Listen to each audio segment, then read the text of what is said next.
Hey cinema fans, get ready to celebrate the release of a new Pixar movie. After a recent run of films that included 2 subpar sequels, at least by Pixar standards, the groundbreaking animation company is back with a story about a girl and her emotions while they try to cope with the stress of moving to a new city in Inside Out. Speaking of emotions, there may be no other production studio on Earth better at manipulating viewers' heartstrings than Pixar. And we're not just talking about kids either. Many an adult male has found themselves stealthily dabbing their eyes in a darkened theater during some of Pixar's more emotional story beats.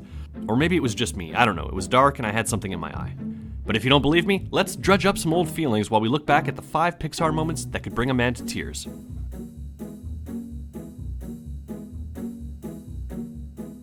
Number 5. Nemo's mother dies in Finding Nemo. Pixar's underwater adventure starts innocently enough, with Albert Brooks' patriarch Marlin playfully bragging to his wife Coral about how well he did in securing them a prime piece of oceanic real estate in which to raise their 400 soon-to-be hatched offspring. It's far too idyllic a moment, which can only mean that the rug's about to be pulled out from under the viewer, and that's exactly what happens. Suddenly, a barracuda appears. Coral makes a beeline to protect her eggs, and Marlin is knocked unconscious trying to defend her. Upon waking up, the formerly proud patriarch finds himself alone, except for one remaining egg that was damaged during the attack. He promises his unborn son Nemo then and there that he'll never let anything bad happen to him again. This moment is not just a husband and a father's worst nightmare, but it also informs the rest of this movie by letting the audience know 2 things.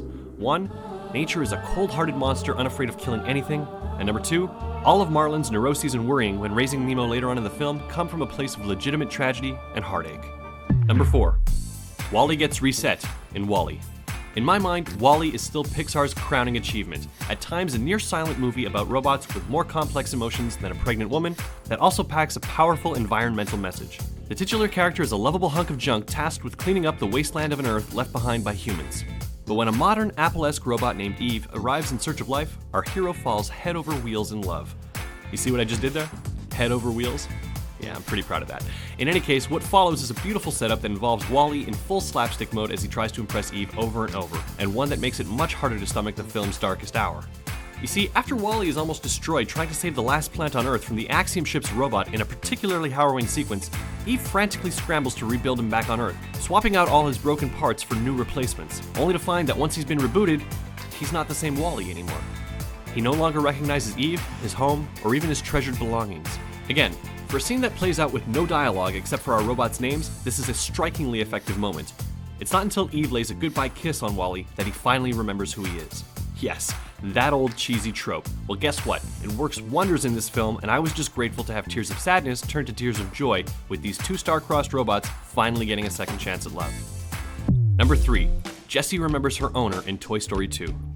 If there's one thing Pixar's flagship series Toy Story makes abundantly clear over the course of 3 movies, it's how absolutely horrible it is to be a toy. Think about it. Our lovable group of ragtag characters are terrorized by Andy's neighbor Sid in the first movie, stolen and or sold to antique collectors in Toy Story 2, and nearly incinerated at the end of Toy Story 3. On top of that, the series is ultimately about how toys are a temporary solace for children, and how their very nature means that they'll never be permanently owned.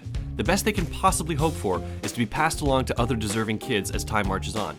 Toy Story 3 demonstrates this nicely, with Andy finding a good home for his toy collection before heading off to college. But the feeling of abandonment most toys can expect to go through is really driven home in Toy Story 2, when Jessie laments about her original owner, Emily. As Emily grew up, Jessie found herself neglected and doomed to spend months, if not years, gathering dust under a bed before being unceremoniously dumped in a donations box by the side of the road. The entire flashback sequence is given additional weight thanks to Sarah McLachlan's Oscar-nominated song When She Loved Me, a song with painfully on-the-nose lyrics that really sell the theme of betrayal and heartache. Number 2. Sully says goodbye to Boo in Monsters, Inc.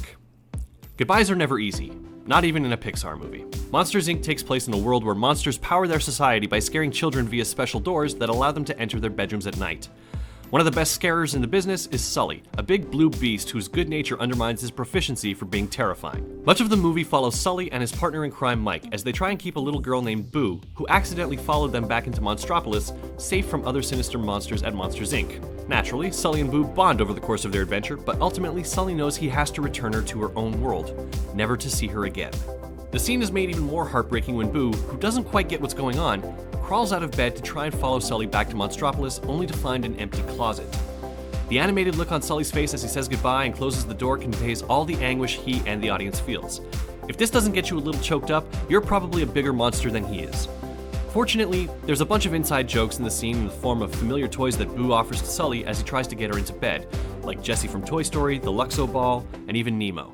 It helps distract from the sorrow that abounds, but still, this one gets you right in the feels, man. Number 1. Carl and Ellie in Up. When you guys saw the title of this article, you probably knew that this was going to be number 1, so let's just get right down to why.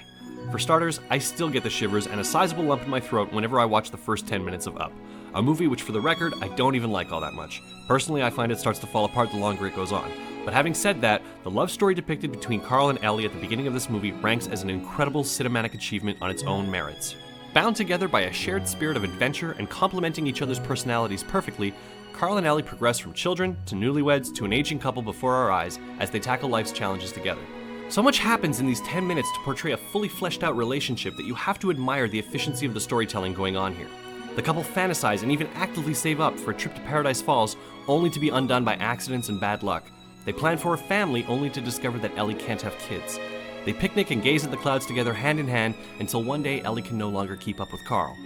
Then she's hospitalized, and in the next shot, Carl's alone at her funeral. Similarly to Finding Nemo, this prologue sets up Carl as an angry old man we can identify with because we've experienced his pain alongside him. If we hadn't gone through that with him, he'd have just been a mean old curmudgeon for reasons unknown. You could argue that everything that happens in Up only works because of the attention given to Carl's backstory leading up to the adventure that would follow, and it's one of the most effective sequences in movie history. So there you have it. Those are all the times Pixar's had me on the verge of tears. Will Inside Out have a similar effect? Well, considering it literally personifies its main character's emotions in the form of joy, sadness, fear, anger, and disgust, I'd say there's a good chance. Only one way to find out, though. Check out Inside Out this weekend and stay tuned to Askmen for more entertainment coverage.